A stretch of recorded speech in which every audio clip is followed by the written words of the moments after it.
నమస్తే అండి. నేను వాణి. నా ఛానల్ ఫస్ట్ టైం చూస్తుంటే ప్లీజ్ సబ్స్క్రైబ్ చేసుకోండి. లైక్ చేసి షేర్ చేయండి. అమూల్య దీన్ని రచించిన వారు శ్రావణి గారు. అమూల్య చిన్నప్పటి నుండి బావను పెళ్లి చేసుకోవాలని కలలు కనేది.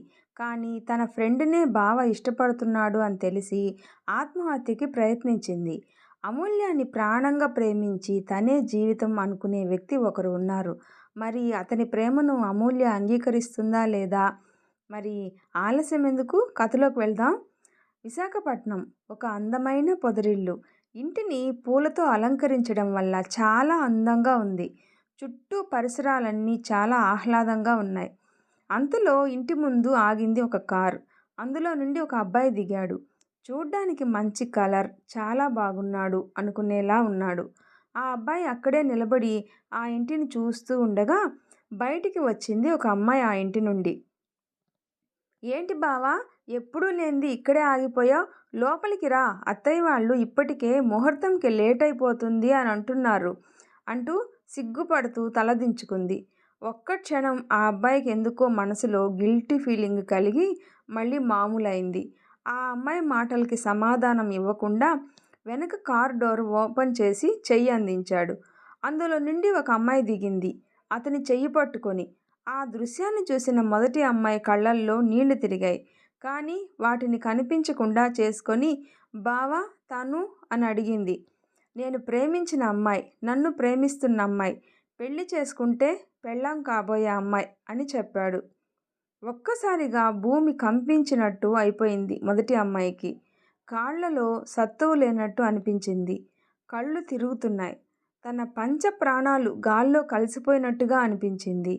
మెల్లగా మాటలు కూడదీసుకుంటూ, మరి నన్ను ప్రేమించాను అని చెప్పావు అని అడిగింది బొంగురు గొంతుతో. అది అప్పుడు అమ్మవాళ్ళు పెళ్ళి పెళ్ళి అని గొడవ చేస్తుంటే ఇక తప్పక నీ పేరు చెప్పాను, ఇష్టపడుతున్నాను అని. నువ్వు ఇంకా చదువుకుంటున్నావుగా అప్పుడు, అందుకే అని అన్నాడు తలదించుకొని. ఎలాగో మాటలు కూడదీసుకొని బాధనంతా లోపలే దాచుకొని, సరే బావా, ఇక్కడ ఎండగా ఉంది, లోపలికి వచ్చి అమ్మాయిని ఇంట్లో వాళ్ళకి పరిచయం చెయ్యి అని అంది లోపలికి నడుస్తూ. వెనకే అనుసరించారు అతను ఆమె. ఇంటి లోపల మొత్తం పూలతో అలంకారం ఉంది. నిశ్చితార్థం అని చాలా బాగా అలంకరించారు. కానీ బంధువులెవ్వరూ లేరు. కేవలం ఇరు కుటుంబాలు మాత్రమే ఉన్నాయి. లోపలికి ఒకరి చేయి ఒకరు పట్టుకొని వస్తున్న ఆ అబ్బాయిని అమ్మాయిని చూసి అందరూ ఆశ్చర్యంగా లేచి నిల్చున్నారు. వాళ్ళ ముందు ముఖాన బలవంతంగా నవ్వు తగిలించుకొని వస్తున్న అమ్మాయిని చూడగానే పెద్దవాళ్ళందరి మనసులు బాధతో మూగపోయాయి. ఇంతలో వేదాంత్ అని బిగ్గరగా వినిపించింది ఒకరి కంఠం. అది నాన్న, ఈ అమ్మాయి పేరు సుష్మ, నేను ఈ అమ్మాయి ఇద్దరం ప్రేమించుకున్నాం, అందుకే అని అంటూ ఆగిపోయాడు వేద్. మరి అమ్ము సంగతేంటి అని గట్టిగా అన్నారు వేద్ నాన్నగారైన శ్రీధర్ గారు. నేను తనని ప్రేమించలేదు నాన్న అని అన్నాడు తలదించుకొని. మరి అని అంటూ ఉన్న ఆయనని ఆపుతూ అప్పటిదాకా మూగబోయిన గొంతును మాట్లాడటానికి విప్పింది అమ్ము. మామా అని బాధగా పిలిచింది అమ్ము. అది కాదురా అమ్ము అని అమూల్య నాన్నగారు నిరంజన్ గారు అన్నారు. ప్లీజ్ నాన్న అని అంది దీనంగా. సైలెంట్గా అయ్యారు శ్రీధర్, నిరంజన్ గారు. ముందు మీరు ఇక్కడ కూర్చోండి అని శ్రీధర్ గారిని, నిరంజన్ గారిని పిలుచుకొని వచ్చి సోఫాలో కూర్చోబెట్టి పక్కకు తిరిగి, లక్కీ, వీళ్ళకి కూల్గా వాటర్ తీసుకురా అని అంది వాళ్ళ అమ్మ లక్ష్మితో. ఆవిడికి కూడా అప్పటికే కళ్ళ నిండా నీళ్లు నిండిపోయాయి. ఆవిడ కదలకుండా అలానే నిలబడి ఉంటే, వెళ్ళి తీసుకురా లక్కీ అని అంది మళ్ళీ. ఆవిడ వెళ్తూ ఉండగా, ఆగు లక్ష్మి, నేను వస్తాను అని అంటూ వెనకే కదిలారు వేద్ అమ్మ భాగ్య గారు. వాళ్ళు అలా వెళ్ళాక ఒకసారి వేద్ వాళ్ళ వైపు చూసి ఇటు నిరంజన్ వాళ్ళ ముందు మోకాళ్ళపై కూర్చుంది. వాళ్ళు బాధగా కళ్ళల్లోకి చూస్తుంటే వాళ్ళ చూపులు తిప్పుకోవాలి అని ఎటో చూసింది. చెప్పరా, ఏం చెప్పాలి అన్నారు శ్రీధర్ గారు అమ్ముని చూస్తూ. అది మామ అని ఒకసారి గట్టిగా ఊపిరి తీసుకుంటూ వదిలి, బావకి సుష్మాకి ఇప్పుడే ఈ ముహూర్తానికే ఎంగేజ్మెంట్ చేయండి అని అంది బాధ నిండిన స్వరంతో. నువ్వు ఏమంటున్నావో అర్థమవుతుందా అమ్ము అని అన్నారు శ్రీధర్ గారు. తెలుసు మామ, బావ ఆ అమ్మాయిని ప్రేమించాడు. అలాంటిది నాతో ఎలా సంతోషంగా ఉంటాడు? నన్ను పెళ్లి చేసుకుంటే నేను హ్యాపీగా ఉండను, బావ హ్యాపీగా ఉండడు. వద్దు మామ, వాళ్ళని కలిపేయండి అంది కళ్ళలో నీళ్లు తిరుగుతూ ఉంటే వాటిని కనబడకుండా దాచేస్తూ. నిజంగా నువ్వే అంటున్నావా ఈ మాట అడిగారు భాగ్యగారు వస్తూ. ఎస్ అత్తా, నేనే అన్నాను అని అంది లేచి నిలబడుతూ. అదంతా కాదు, నేను ఒప్పుకోను. నా ఇంటి కోడలు నా కొడుకు పక్కన భార్యగా అమూల్యనే ఉండాలి అని ఖరాఖండిగా అన్నారు శ్రీధర్ గారు. అయితే నా మాట కూడా వినండి అని ఒకసారి నిరంజన్ లక్ష్మీల వైపు చూసి, బావకి సుష్మాకి పెళ్లి జరిపించలేదంటే నేను చస్తాను అని అంది ఆవేశంగా. అందరూ ఒక్క క్షణం నిశ్చేష్టులైపోయారు. ఏంటి నమ్మరా అని అంటూ టక్కున తన గదిలోకి పరుగు తీసింది అమ్ము. అందరూ కంగారుగా తన వెనకే వెళ్ళారు. లోపలికి వెళ్ళి తన డోర్ వేసుకుంది. అందరూ డోర్ని ఎంత కొట్టినా తెరవలేదు. వేద్, నిరంజన్ గారు ఇద్దరూ కలిసి విండో సైడ్ వెళ్ళారు. అక్కడ ఫ్రూట్స్లో ఉన్న కత్తిని తీసుకొని వాళ్ళని చూసింది అమ్ము. అమ్ము, ఏం చేస్తున్నావురా అని అడిగారు. అది కాదు నాన్న, అందరినీ ఇక్కడికి తీసుకురండి అని అంది. వేద్ వెళ్ళి అందరినీ అక్కడికి తీసుకొని కిటికీ దగ్గరికి వెళ్ళాడు. అక్కడ అమ్ముని చూసి అందరూ కంగారు పడుతూ ఉంటే, చూడండి, ఇప్పుడే ఇక్కడే బావకి సుష్మాకి పెళ్లి జరగాలి, లేదంటే నేను చచ్చిపోతా అని అంది కత్తిని మెడ దగ్గర పెట్టుకుంటూ. ఏమంటున్నావు అమ్ము, నా పెళ్లి కోసం నువ్వు చావడం ఏంటిరా అని అడిగాడు వేద్. నువ్వేం మాట్లాడుకు బావా అని అంటూ వెళ్ళి తన కబోర్డ్లో వేదుతో తాళి కట్టించుకోవాలి అని ఆశగా కొన్న తాళిని తీసుకుని వచ్చింది. ఇప్పుడే ఈ క్షణమే నువ్వు సుష్మా మెడలో తాళి కట్టాలి, లేకపోతే నేను నిజంగా చచ్చిపోతాను. నేను ఒకసారి ఏదైనా చెప్తే చేస్తాను, అది నీకు తెలుసు కదా అని అంది ఆవేశంగా. వేద్కి కళ్ళల్లో నీళ్లు తిరిగాయి. సుష్మా అప్పటికే ఏడుస్తూ ఉంది. అమ్ము వద్దురా అని అంటూ ఉన్నారు మిగిలిన వాళ్ళు. బావా నువ్వు కట్టు అని అంది ఇంకా ఆవేశంగా. వేద్ ఇంకేం చేయలేక సుష్మా మెడలో 3 ముళ్ళు వేశాడు.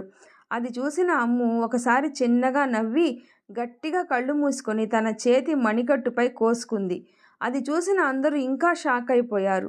వేద్ ఒక్కసారిగా లోపలికి వెళ్ళి తలుపుని విరగ్గొట్టే ప్రయత్నం చేస్తున్నాడు. ఒక 10 నిమిషాలకి అది ఓపెన్ అయ్యి లోపలికి వెళ్ళాడు. అప్పటికే కళ్ళు తిరిగి పడిపోయి ఉంది అమ్ము. తనని లేపి ఎత్తుకొని వెంటనే కార్ దగ్గరికి వెళ్ళాడు. వెనకే సుష్మా కూడా ఉంది. ఆ వెనకే కంగారుగా వెళ్ళారు అమ్ము పేరెంట్సు అండ్ వేద్ పేరెంట్సు. అమ్ము, కళ్ళు తెరవవే, నువ్వు ఇలా ఉంటే చూడటానికి నాకు ఏడుపు వస్తుంది. నీ బెస్ట్ ఫ్రెండ్ని నన్ను వదిలేసి అలా వెళ్ళిపోతావా? నువ్వు లేకుండా నేనెలా ఉండనే? నువ్వు ఇచ్చిందే ఈ జీవితం, ఈ హ్యాపీనెస్ అంతా. ఇది నీ ప్రాణమే తీస్తుందని తెలిసి ఉంటే నేను అసలు కోరుకునేదాన్నే కాదు అని అంది సుష్మా ఏడుస్తూ. పక్కన వేదాంతకి కూడా కళ్ళల్లో నీళ్లు తిరుగుతున్నాయి. స్పీడ్గా వెళ్తున్నాడు. వెనకే ఇంకో కారులో వీళ్ళ పేరెంట్స్ కూడా వస్తూ ఉన్నారు. అందరికీ చాలా కంగారుగా గాబరాగా ఉంది. ఒక 15 నిమిషాలకి హాస్పిటల్ ముందు కారు ఆగింది. వెంటనే అమ్ముని ఎత్తుకొని హాస్పిటల్లోకి పరుగు అందుకున్నాడు. వెనకే సుష్మా కూడా ఏడుస్తూ వెళ్ళింది. లోపల డాక్టర్కి చెప్పేలోపు వాళ్లే వచ్చి అమ్ముని ఐసీయూకి తీసుకువెళ్లారు. ఫస్ట్ ఎయిడ్ చేసి తనకి బ్లడ్ ఎక్కించారు. అక్కడే ఒక నర్సుని పెట్టి చూసుకోమని చెప్పి బయటికి వచ్చాడు డాక్టర్. డాక్టర్, అమ్ముకి ఎలా ఉంది అని కంగారుగా అడిగాడు Ved. She is all right, blood కాస్త ఎక్కువ పోయింది, అందుకే బ్లడ్ ఎక్కించాం. She will be okay in 2 days అని వేద్ భుజం తట్టి వెళ్ళిపోయాడు డాక్టర్. అక్కడే దిగులుగా కూర్చున్నారు వేద్ అండ్ సుష్మా. తన క్యాబిన్లోకి వచ్చిన డాక్టర్ ఫోన్ తీసి ఒక నెంబర్కి కాల్ చేసి అమ్ము సూసైడ్ మ్యాటర్ చెప్పాడు. అవతల వ్యక్తి ఏం చెప్పాడో కానీ ఇప్పుడు వద్దు, తన పేరెంట్స్ అందరూ ఉన్నారు, 10కి అలా రా అని చెప్పి కాల్ కట్ చేశాడు డాక్టర్ రాహుల్. ఐసీయూ దగ్గర కూర్చున్న వాళ్ళ దగ్గరికి వచ్చారు పెద్దవాళ్ళు. ట్రాఫిక్ వల్ల కాస్త లేట్ అయింది. డోర్ బయటే నిలబడి అమ్ముని చూస్తూ కన్నీరు పెట్టుకున్నారు లక్ష్మి, భాగ్య గారు. నిస్సహాయంగా కూర్చుండిపోయారు నిరంజన్ అండ్ శ్రీధర్ గారు. ఏడుస్తూ ఉన్న సుష్మాని దగ్గరకు తీసుకొని ఇంకో మూలలో కూర్చొని ఉన్నాడు వేద్. అలా నైట్ అయింది. బలవంతంగా ఇంటికి పంపారు వేద్ పెద్దవాళ్ళని. వాళ్ళు అక్కడే ఉండి జాగ్రత్తగా చూసుకుంటాం అని మాట ఇచ్చాక ఎంతైనా వేద్ అండ్ అమూల్య చిన్నప్పటి నుండి బెస్ట్ ఫ్రెండ్స్గా ఉండటం వల్ల ఒక నమ్మకంతో వెళ్ళారు. టైం రాత్రి 10 గంటలు. సుష్మాకి కళ్ళు తిరుగుతూ ఉన్నాయి అని తనని తీసుకొని హాస్పిటల్ క్యాంటీన్కి వెళ్ళాడు వేద్. వాళ్ళు అలా వెళ్ళగానే హాస్పిటల్ బయట ఒక బెంజ్ కార్ ఆగింది. అందులో నుండి ఒక 6 అడుగుల అబ్బాయి black shirt and blue jeans వేసుకొని, పైన బ్లేజర్ వేసుకొని, గాగుల్స్ పెట్టుకొని, తెల్లని శరీరం, మంచి బాడీ, డైలీ జిమ్ చేస్తాడు అన్నట్టు గుర్తుగా కండలు. కారుని పార్క్ చేయమని ఇచ్చేసి పరిగెత్తుకుంటూ లోపలికి వెళ్ళాడు. స్పీడ్గా రిసెప్షన్ దగ్గరికి వెళ్ళి, అమూల్య అనే ఆమెని ఏ రూమ్లో ఉంచారు అని కంగారుగా అడిగాడు. సార్, 5th ఫ్లోర్లో ఉంది, ఐసీయూలో ఉన్నారు అని చెప్పింది. చెప్పడమే ఆలస్యం అన్నట్టు పరుగు అందుకున్నాడు ఆ అబ్బాయి. లిఫ్ట్ కోసం ఆగలేక స్టెప్స్ మీద 5 అంతస్తులు వెళ్ళాడు.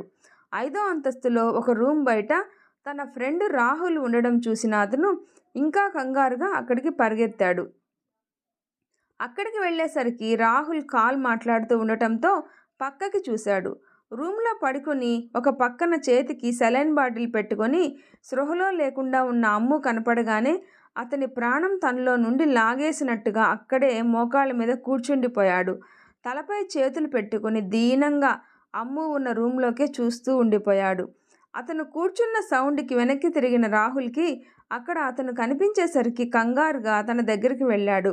రే, ఏంట్రా ఇది అని అన్నాడు బాధగా రాహుల్ భుజంపై చేయి వేస్తూ. నేను ముందే చెప్పానురా తనకి, మీ బావ నిన్ను ప్రేమించట్లేదు అని అని అన్నాడు అతను ఇంకా బాధగా కళ్ళల్లో వస్తున్న నీళ్లను చేత్తో తుడుచుకుంటూ. ఏడవడం వల్ల తెల్లగా ఉన్న మొహం ఎర్రగా కందిపోయింది. కళ్ళు కూడా ఎరుపు రంగునే పూసుకున్నాయి.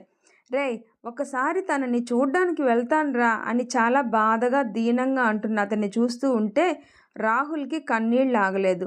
వెళ్ళు అని తనని లోపలికి పంపాడు. అతను మెల్లగా అడుగు వేసుకుంటూ తడబడుతున్న అడుగులతో ఎక్కడ తన ప్రాణం తన నుండి దూరం అవుతుందో అన్న భయాన్ని గుండెల్లోనే దాచేస్తూ వెళ్ళాడు. చిన్నగా వణుకుతున్న చేతులతో అమ్ము చేతుల్ని పట్టుకున్నాడు. అలానే చూస్తూ నిల్చున్నాడు. అతని కన్నీళ్లు అమ్ము చేతిపై పడ్డాయి. ఆ కన్నీళ్ల వెచ్చదనానికి ఏమో అమ్ములో చిన్నగా ఒక కదలిక వచ్చింది. అది చూసిన అతని పెదాలపై 6 నెలల తర్వాత చిరునవ్వు పూసింది. బయట నుండి ఇదంతా చూస్తున్న రాహుల్, ఎలారా ఇంత ప్రేమని ఇవ్వగలుగుతున్నావు అని అనుకోలేకపోయాడు. చిన్నగా తన మొహాన్ని అమ్ము మొహానికి దగ్గరగా తెచ్చి రెండోసారి అమ్ముకి తెలియకుండా తన నుదిటిని అతని పెదవులతో స్పృశించాడు. ఇలాంటి పని చేస్తావని తెలిసి ఉంటే నీకు దూరంగా వెళ్ళేవాడినే కాదు కదరా అమ్ము అని ప్రేమగా ఆమె చెవుల దగ్గర చెప్పాడు. ఇంతలో రాహుల్ లోపలికి వచ్చి, రే, వేద్ వస్తున్నాడ్రా అని అనేసరికి మరోసారి అమ్ము వంక ప్రేమగా చూసి కన్నీళ్లతో వెనుతిరిగాడు అతను. బయటికి వచ్చి ఎవరికీ అనుమానం రాకుండా, తన కన్నీళ్లు ఎవరికీ కనిపించకుండా గాగుల్స్ పెట్టుకొని బయటికి నడిచాడు. ఇంతలో ఎవరో కొంతమంది అతనిని గుర్తుపట్టి సార్ అని అంటూ వచ్చేసరికి సారీ అని చెప్పేసి తన కారు ఎక్కాడు. పక్కనే ఉన్న ఇంకొకరు ఎవరు ఆయన అని అడిగేసరికి ఏజీ సొల్యూషన్స్కి చైర్మన్. వాళ్ళ ఫాదర్కి ఉన్న కంపెనీస్ అన్నింటినీ వదిలేసి కొత్తగా ఒక కంపెనీ పెట్టి దానిని కేవలం 1 ఇయర్లో నెంబర్ 1 పొజిషన్కి తెచ్చాడు. ఒక ఆర్ఫనేజ్ని అడాప్ట్ చేసుకొని పిల్లలందరినీ చదివిస్తున్నాడు అని చెప్పారు ఇంకొకరు. గ్రేట్ అనుకొని ఉండిపోయారు. అక్కడ కారులో వెళ్తున్న అతను తన పేరెంట్స్కి కాల్ చేసి, ఇంటికి వస్తున్నామా, నిన్ను డాడ్ని చూడాలి అని ఉంది, నీ ఒళ్ళో పడుకోవాలి అని ఉంది అని బాధగా చెప్పి ఇంటి వైపు పయనమయ్యాడు. ఇంటికి వెళ్ళిన నిరంజన్ బెంగళూరులో ఉన్న తన కొడుక్కి కాల్ చేశాడు. కాల్ లిఫ్ట్ చేసిన కొడుకుని బాధగా ఆదిత్య అని పిలిచారు. తండ్రి పిలుపులో బాధ గమనించిన ఆది కంగారుగా, ఏమైంది నాన్న, అందరూ బాగానే ఉన్నారు కదా అని అడిగాడు. లేదురా, ఎవ్వరూ బాలేరు, మన అమ్ము సూసైడ్ చేసుకుందిరా అని జరిగిందంతా చెప్పారు. అంతా విన్న ఆది, నేను ఇప్పుడే స్టార్ట్ అయ్యి మార్నింగ్కి వచ్చేస్తాను అని చెప్పి కార్ కీస్ తీసుకున్నాడు. కారులో కూర్చొని ఫోన్ తీసుకొని ఒక నెంబర్కి కాల్ చేశాడు. అటువైపు రింగ్ అవుతున్న సౌండ్ వినపడింది. కాల్ లిఫ్ట్ చేయగానే, నేనేం చెప్పాను, నువ్వేం చేశావు, అమ్ము సూసైడ్ చేసుకుంది, నాకెందుకు చెప్పలేదు అని అడిగాడు రాహుల్ని. ఫస్ట్ వాడికి చెప్పాను అన్నాడు రాహుల్. ఏంటి అని గట్టిగా అంటూ కారు బ్రేక్ వేశాడు ఆది. కూల్ రా, ఎవరూ చూడలేదు వాణ్ణి, అందరూ వెళ్ళాక వచ్చాడు, అమ్ముని చూసి కాసేపు ఉండి వెళ్ళిపోయాడు అని చెప్పాడు. ఇప్పుడు అమ్ము సిచ్యువేషను ఏంటి అని అడిగాడు. నెక్స్ట్ ఏం జరుగుతుందో తర్వాత పార్ట్లో తెలుసుకుందాము. నా వీడియో నచ్చితే ప్లీజ్ లైక్ చేసి షేర్ చేయండి, సబ్స్క్రైబ్ చేసుకోండి. Thanks for watching.